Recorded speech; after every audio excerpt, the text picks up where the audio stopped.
sipas deklarimeve të mbrojtjes së shtetasës gjermane Natalia Veliaj, transferta e parave në skandalin prej 1.4 milionësh të Ministrisë së Punëve të Brendshme ishte bërë sipas kërkesës së kompanisë austriake. Pra Ministria i ka kaluar parat kompanisë Natalis, ndërsa kompania austriake i ka dërguar me shkrim se ku të shpërndaj parat. Deri në momentin që ky fakt nuk ka dalë në media, asnjë problem nuk ka pasur midis kompanisë dhe ministrisë. Me të dalë në media afera, kompania ka filluar presionin mbi Ministrinë e Punëve të Brendshme, sepse kompania austriake ende nuk i kishte marrë parat. Pagesën e plotë që parashikonte nga i gjithë tenderi. Pra nuk i ka marrë 14 milion. Me daljen në media, presupozimi i kompanisë ka qenë se do të anulohet kontrata dhe nuk do të marrë fare parat. Parat janë paguar nga MPB-ja, por një prej këtyre kësteve nuk e ka arritur destinacionin. Ky këst është saktësisht 10% e kontratës së nënshkruar për shtypjen e pasaportave. Është e pamundur të besohet se kjo është e rastësishme. Jashtë më e vështirë është të besohet se Bayram Rexhepi nuk ka qenë në dieni për këtë. A ka mundësi që procedura për një tender për 14 milionësh të përfundoj dhe të nënshkruhet kontrata pa qenë informuar ministri?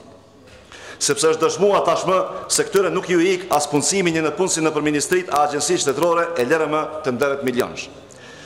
Po një pyetje shkon për Bayram Rexhepin këtu. Ku i ka ky ministër njësitë të inteligjencës që i përmend kaq shpesh për të arsyetuar dhunën e policisë në protestat e vetvendosjes?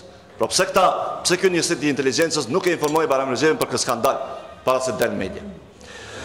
Auditori i përgjithshëm në raportin e tij për MPB-n të vitit 2011 në faqe 15 konkludon se në momentin kur kompania austriake e ka fituar tenderin nuk ka pasur përfaqësues vendor. Pra po lexoj nga raporti. Thot, në pajtim me kontratë në operator ekonomik me të cilin MPB-ja ka arritur marrëveshje apo ka nënshkruar kontratë në lidhje me furnizimin me pajisje për punimin e pasaportave biometrik, duhet të regjistrohet në regjistrin e shoqërisë tregtare dhe emrave tregtar të Kosovës, brenda një afatit të arsyeshëm. Te kontrata, në fjalë, nuk i është përmbajtur kushteve të kontratës. Kompania OSD, respektivisht nuk ka arritur ta kompletojë dokumentacionin për themelimin e njësisë së saj deri më 27 shtator të vitit 2011. Rrjedhimisht, pajisja që kanë ardhur për shtypjen e pasaportave është dashur që të figurojë MPB-ja si importues, për shkak se kjo kompani nuk ka pas të drejtën të bëjë import në Kosovë, meqense s'ka qenë regjistruar në import.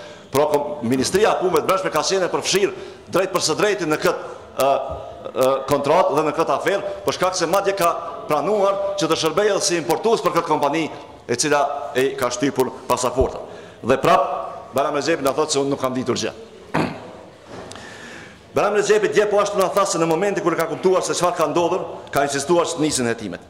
Dhe se është duke e përcjellur me vëmendje dhe aktivisht zhvillimet në këtë çështje. Për shembull, ka si vëmendshëm është Bayram Rexhepi, që sot ai ka udhëtuar për në Vjenë për të takuar me përfaqësuesit e kompanisë austriake OSD. Ai duhet të tregojë qytetarëve të Kosovës dhe kuvendit se për çfarë po takohet tash me kompaninë austriake, e cila dyshohet të jetë përfshirë në aferë. Pse bash tash kur kjo aferë mori vend? Pra çka u bë? A nuk po shtypën pasaportat mirë që ka shkuar me këqyr procesin, apo pse ka shkuar Bayram Rexhepi në Vjenë sot? Faleminderit.